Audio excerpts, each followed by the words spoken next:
We're ready to go. Okay. Okay. Good morning, everyone. Today we're playing with a little Honda Rototiller. It sat in a warehouse. We don't know how long. We don't know anything about it, but it was part of an auction. And when I took the air cleaner cover off, you touched the air cleaner, and it would push in and stick to your fingers. The air cleaner itself, as you touched it, it would just turn into glue. So we know that it's been sitting a really long time, many years. And looking at it though, I checked it. It's got compression. The cylinder looks pretty good. Fuel system was reasonably dry. Had maybe quarter inch of fuel in the bottom of the tank. So it may have all evaporated. I don't know. But that's how we got it, and that's how we got it. So because of the situation with the sitting and the situation with the air filter, we're going to go ahead and put a new carburetor on it and start there. And I do believe that'll take care of it. Let's give it a shot. Okay, with our little Honda engine, we've decided, since the air filter was completely gummed up, it pretty much looked like foam glue. We're going to go ahead and put a carburetor on it, because anything that may have done that to the air filter, I'm sure didn't do any good for the carburetor either. And carburetors are really cheap for these little guys. So we've already got new fuel lines in. Let's go ahead and get to work on the carb. This is a nice quick little job.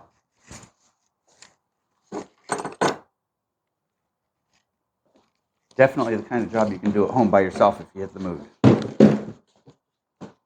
Okay, let's get to work on the carburetor.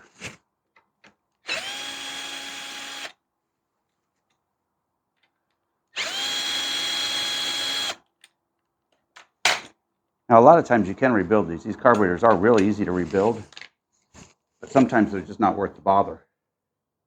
In this case, the carburetor is so cheap, it's just not worth the bother. Make a note of ourselves, which fuel line goes where.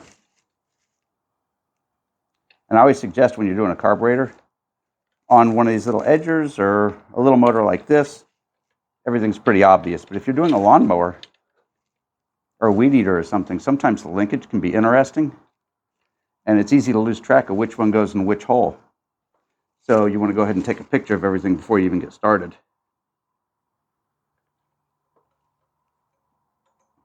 Okay. Now here, in order to remove this, all you do is floor it, pull it out, let it go. Now we'll grab a wrench and take this off. I'm going to guess at a 10 millimeter wrench, since it seems like the world lives on 10 millimeter nowadays. And it's a 10 millimeter wrench.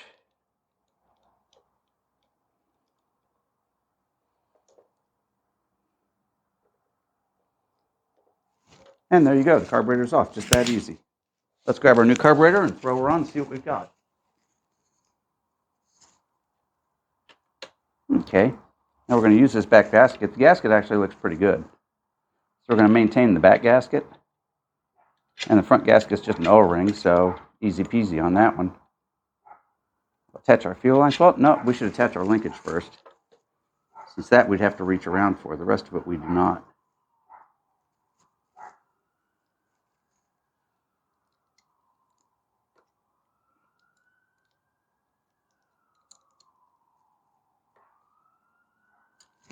Okay, linkage is attached. See if she works. Works like a charm. So let's go ahead and throw her on.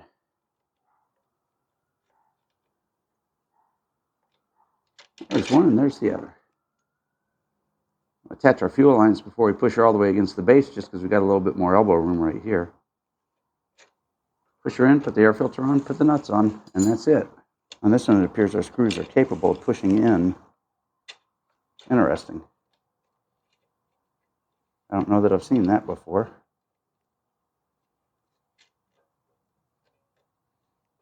Now that our screws are all the way out, we'll very gently throw her together.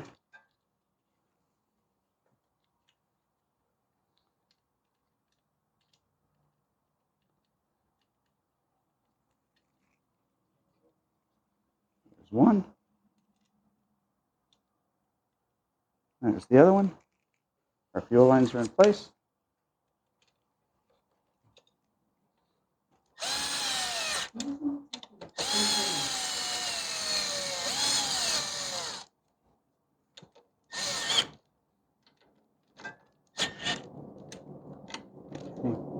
A little extra snug.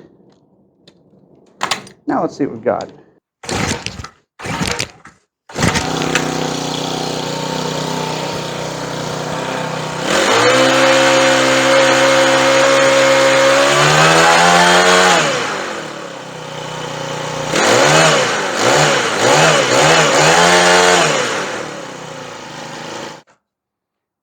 Okay, that sounds really nice.